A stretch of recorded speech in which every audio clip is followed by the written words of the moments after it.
Well friends, we did it! We made it to the Love Island finale! It's been a week of ups and downs, a season of, well, ups and downs, and the finale is going to be no different. But I also want to say I've taken some time, and I want to grow as a person and find some inner peace, and say some more nice things about all these contestants, cause after a whole season of this mess, I'm going... I wish that I could bake a cake made out of rainbows and smiles, and we'd all eat it. Be happy. Cause at the end of this, we are going to have a winner and some losers, and we all have our favorites or see things from a different viewpoint, so be sure to share your opinion on what went down below, but when these super popular shows end, there always seems to be a lot of hate DMs that get sent personally to the contestants. Comment what you will here, but don't do that, please. So where my recaps last left off, we had just had a recoupling that saw Nick and Elandria back together after Sierra was pulled off the show because of this. And oof, I just want to say, one, I've not seen a lick of content put on outside the show from TikTok or anything. I've just been trying as best as I can to catch up on the episodes and also balance family life. But when I said I felt like Nick and Elandria coming back together felt weird, some Nick Elandria fans were going...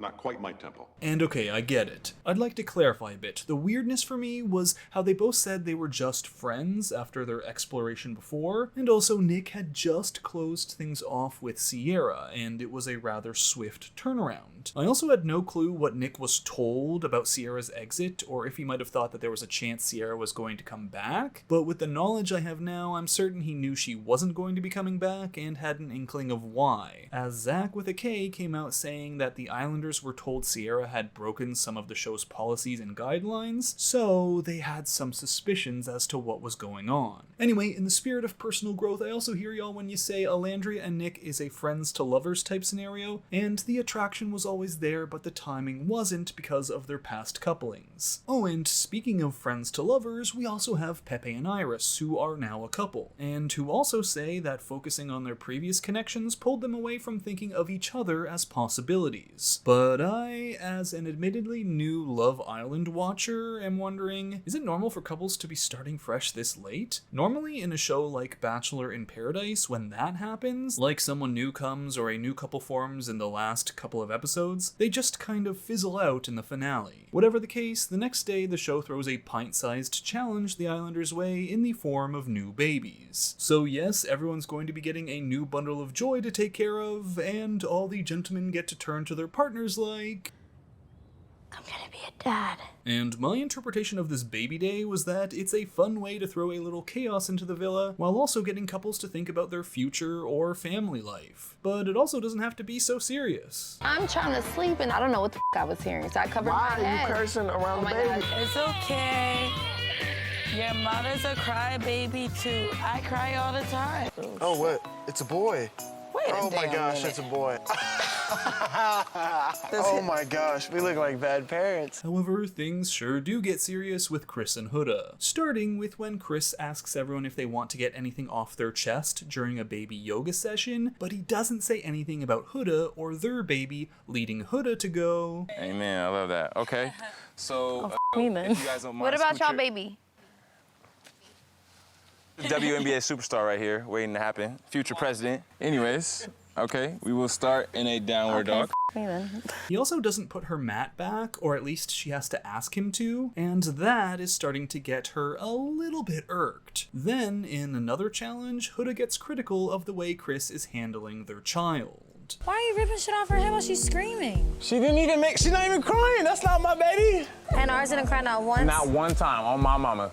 Okay, next time, don't be ripping shit off of her. As for Chris, this is causing him to get a bit exhausted. I mean, sure, she's a mother, that's a huge part of her identity, and this is serious to her. She also says she's getting PTSD from this. But Chris is still confused, so he wants to confront this and handle it maturely. So he asks her what he's doing to get her so upset, and what he can do to improve, and she mentions the yoga thing and also not putting away that mat. Is there anything I need to work on? Yeah, What? give me a kiss. Right now? Yeah. You wanna... Wow. Oh, this man could have gone in two very different directions during that silence, and he chose life. Not to mention, Huda's kind of got a hold of him, and I mean in more ways than one, as the two have taken things to the next level. I folded, bro. You did. I did. I wasn't gonna tell nobody. I knew it. I knew it. I knew it. I knew it. So alright, the couples are rolling along. Shelly and Ace continue their deep connection on this s'mores date. I felt like life was, it couldn't get any better. So you brought me back to that childhood place. Iris and Pepe are in Makeout Central, and I sure hope TJ and Hannah have stopped watching the show at this point. Oh, and also the Hideaway opens up for a couple to spend the night together, which everyone decides should be Amaya and Brian, and I have to give props to the Love Island narrator here on one of my favorite lines of the season. Amaya looks like she's walking down the runway in the Victoria's Secrets fashion show. And Brian looks like he's walking down the hallway to meet his DoorDash driver. So Brian and Amaya have a wonderful magical time together where their bond deepens and their connection solidifies. And as Amaya states, they went on quite a journey. How many journeys did you go on? Like 2. Back to back or what? Or just like spread apart? It was back to back. Oh, and Taylor decides to make things exclusive with Clark with this cute little cheer because she was a cheerleader. Since the moment I met you and we had our first conversation, you know, the sparks just flew. You know, it was like a dragon, bro. Conversation was fire. Alright, camera operator, absolutely diabolical to set up Alandria right in the middle of this shot. But you know, we just can't have everything going smoothly, not on this show. As one couple is back in trouble, and yeah, it's Chris and Huda. As Chris has noticed that Huda only ever kisses him in challenges or at night in the bed. Anytime he goes for a kiss in the villa, she's looking around to make sure that no one else is watching. That you want to do things in the bedroom? Out here, it's more out in the open. It's like PDA in my brain. If we can't kiss outside of here, what's the point of having sex? Apparently though, Huda is trying not to repeat what went down with Jeremiah where things got so hot so fast, but I mean, PDA doesn't have to be like this all the time. Y'all can do it slow, you don't have to do crazy PDA, just meet each other halfway. But oh, hold up. I got a text! I'm scared. Yes, America has voted once more, and this time it's going to be straight up for each couple that they like the best, where the couple with the least amount of votes is going home. And after that last challenge, where Taylor and Clark were voted so low so often, it shouldn't be a surprise when... The couple with the fewest votes and dumped from the island is Clark and Taylor. So we say goodbye to Taylor and Clark right after they had just gone exclusive. And as for Nick and Ace, well, they're not taking Taylor's absence very well. I lost the best friend tonight, so This shit don't feel real. Like, I feel like he's still here. It don't. Okay, y'all know he didn't pass away, right? Meanwhile, all through that elimination, Chris has been looking absolutely dead. He felt disrespected when Huda just sort of walked away after he expressed his views on them having sex privately, but her not wanting to give PDA. Eventually, Huda explains the Jeremiah situation in relation to her not wanting to do PDA, but this one seems cooked, cause Chris has become like an empty void of a person right now. I would like to hear your thoughts on that. I don't have any thoughts. Okay. Now Amaya, she brings up a good point, saying I do see where Chris is coming from, cause imagine if it were the other way around. You don't like PDA? No. That's fine. But I do see where Chris is coming from a little bit. I get it. Because if a guy was to just only kiss me in the bed, but when we outside in public, he don't want to kiss me, I'm gonna be like, yo, what the f? Now it's around this time that Ace decides he's finally ready to take his growing relationship with Shelly and make it exclusive, as he's never felt this intimate with a person before. We also happen to get another invitation to the Hideaway, so this one is going to be all about Ace and Shelly, where Ace sets up a heart in the sand surprise for Shelly before he finally pops the exclusive proposal. Imagining your artistry with someone else in this villa and in the outside real world, that's just simply a picture I just can't paint.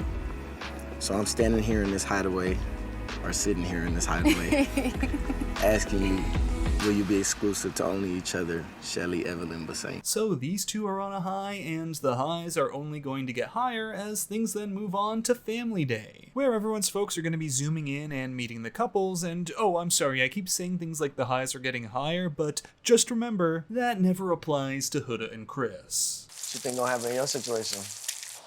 I don't know, bro. You introducing it to the moms? Honestly, if I had the choice, I'd probably say no. Okay, can we just call this relationship? Cause what? How are we recovering from this? Cause I don't know. Now the twist here is that this Zoom call with the family isn't happening cause they're actually right there. And one of my favorite family interactions was with Brian's family talking about Amaya. The first thing that your mama say was like, we love her eyes and also her emotion, how emotional she is. Yeah. She's not afraid of showing her emotions. That was the biggest. Okay, y'all, I am full on an Amaya Papaya Gaia, cause she's what I want in reality TV. And I don't just mean that she dials the drama and emotion up to 11, she's just herself. When someone comes out on reality TV and is authentic and not trying to be something they're not for the cameras or whatever, I totally rock with that. So everyone is getting emotional with their folks, sometimes for very different reasons. When was the last thing y'all saw? That he felt it. Huda sees her daughter and goes, Love you, Mom. I hope you have fun and I miss you. Aww. Nick sees his mom and goes, Mommy? I'm a mom. Mamacita. Then everyone gets together for a dinner where they bring up their highs and lows of the season, or rather their peaks and pits. And with Brian saying stuff like, honestly, my peak here is Amaya. The amount of love you got to give is something I'll forever cherish. yeah, the highs are high, the peaks are peaking, but again, remember the rule. When I say that, it never applies to Chris and Huda. My peak was for sure today, seeing my mom and my sister. And another peak was for sure playing basketball with the guys. I don't have another one. No way. Not even a mention of Huda? My guy really said his peak was playing basketball with the boys, and Huda's just over there going, Downward dog. Then to really pull the vibes from this dinner, it's also announced that there's been another vote from the viewers, and one more couple is going home. So they bring out all these plates, and essentially the couples will lift the lids and either get an invitation to the finale, or it'll go down like, I hope you're hungry for nothing. So Amaya and Brian, Huda and Chris, and Alandria and Nick pull their lids and all make it into the finale, which leaves Iris and Pepe and Shelly and Ace up for dumping. Shelly and Ace, your Love Island journey ends tonight. Thank you for the memories. And so Ace and Shelly are heading out, right after they had gone exclusive. And what is it with this season and going exclusive? First it was Nick and Sierra, then Taylor and Clark, now Ace and Shelly? That's three things. I'll tell you what's going on.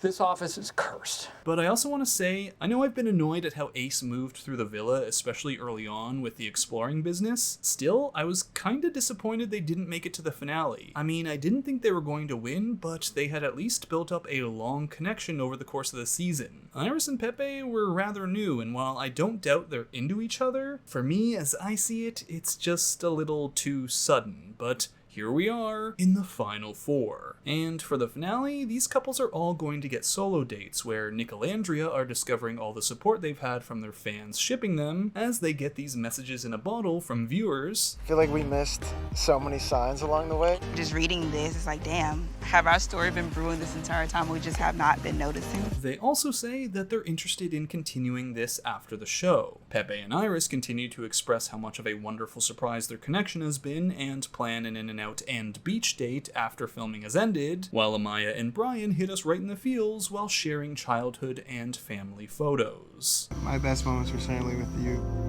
With you, I don't ever cry out of sadness. Aw, look at these two. Amaya's just twirling her hair there, all happy. We've come so far, cause she had a rough time up till now. And Brian, he wants to make sure those happy tears remain happy, as he's got one more thing to say to Amaya. I love your energy. I love when you get the zoomies. I My love zoomies. Definitely wanted to leave here letting you know that I want to make stuff exclusive with us, prioritize us. You know what? Congrats, you two, and oh no, they've gone exclusive. The curse. Oh no. But curses aside, the highs are once again high, which means we should probably check on Huda and Chris's date. One that, oh my, turns out to be reality TV gold. Plus, they're stranded on this table in the water, so neither of them can escape. Now, I purposely put this date last, so I did skip over their night before, which is important for this conversation. Cause that night, Huda went in for some snuggle time, and Chris was not having it. Maybe 3 seconds. I'm dead ass. 3, 2.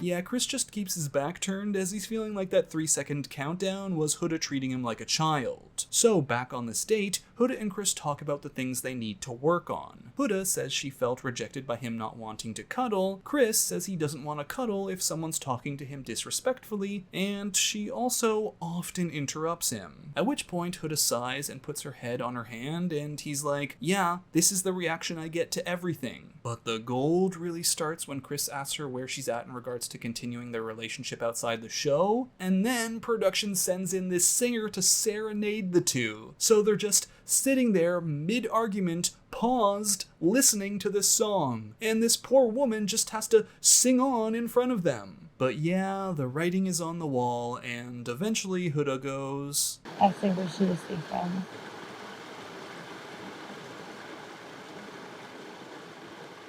Shoulder, please. No hard feelings. Y'all, this was wild. I mean, Chris is calm, but this was wild. Chris then gets up and leaves, but decides to come back to the table, and I was dead, because he just walks back in with the kind of energy you have when you're about to go out grocery shopping with your partner, like... You ready? Let's go. Why are you crying? Okay, dude, I get it, but come on, y'all just broke up. You know why she's crying. Then, to make matters worse, they have to figure out how to get off this floating dinner table, and Huda goes, Do you want to carry me on your walk? Or like walk you in the water? I'm not gonna carry you.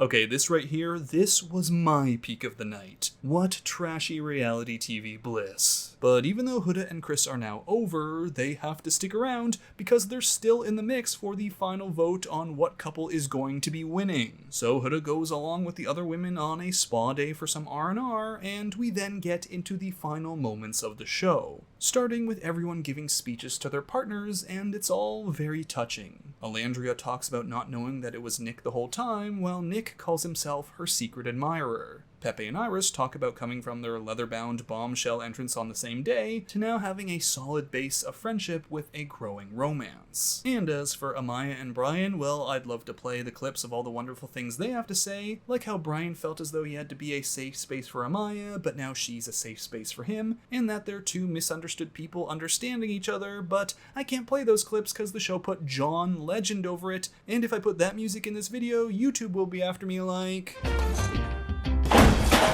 Oh, and they even have Huda and Chris come up to talk, but they're totally complimentary of each other and keep things civil, mentioning everything that they've learned from one another cause, you know... I wish that I could bake a cake made out of rainbows and smiles and we'd all eat it. Be happy. But okay, this is it. Ariana Madix comes out and announces that in fourth is Pepe and Iris, in third is Huda and Chris, leaving 2 couples left. So the winning couple of Love Island USA Season 7 is... Amaya and Brian! Curse is broken. Curse is broken, people! Oh, there is a God. And he has a plan for us after all. So, congratulations you two, but there's one more bit of business we need to attend to. Ariana has pulled out 2 cards, one with $100,000 and the other with nothing. The 2 each pick one, and Brian's has the $100K in it, meaning Brian can now choose, take all the money for himself, or split it as a couple with Amaya. Of course, I'm splitting this money with Amaya. Yay! Brian, you were here for love! Y'all, I'm so relieved. Could you imagine Amaya's journey on the show ending with Brian walking away with the money? After everything? Plus, I'm pretty sure they'll both be profiting a lot more from the following they'll amass from this season. But there you have it, the final 4 all jump into the pool and our season is done. Gotta say, it's gonna be super interesting to see how these couples work outside the villa. I truly hope all of them well, and think there is potential with every one of them. I mean, excluding the obvious. And hey, we won't have to wait very long for an update, as... we are bringing all of you to New York City for the Love Island Season 7 reunion! Which is in August, so see you then. Bye! So that's it for this video on the Love Island Season 7 finale. Thanks for watching, and if you enjoyed the video, be sure to give it a like, comment your thoughts on the season down below, and subscribe to the channel for more content. And until next time, Bachelor Fantake out. Curse is broken. Curse is broken, people!